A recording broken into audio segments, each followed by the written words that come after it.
everyone! So for today's video, magluluto po tayo ng aking pinakaasam-asam na adobong pusit.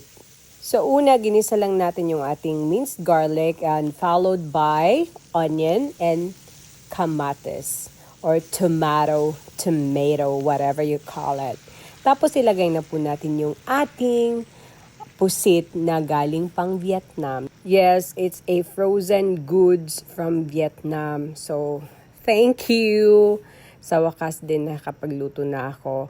So, kita nyo naman kung ano may mga nilagay ko. Usual na ingredients for adobo.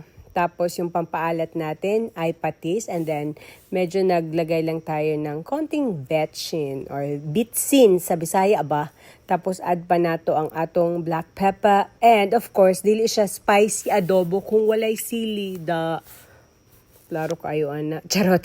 So, tikman lang. And then, if it's okay na sa ating palasa, ilagay na natin yung last na ating ingredients, which is spring onion.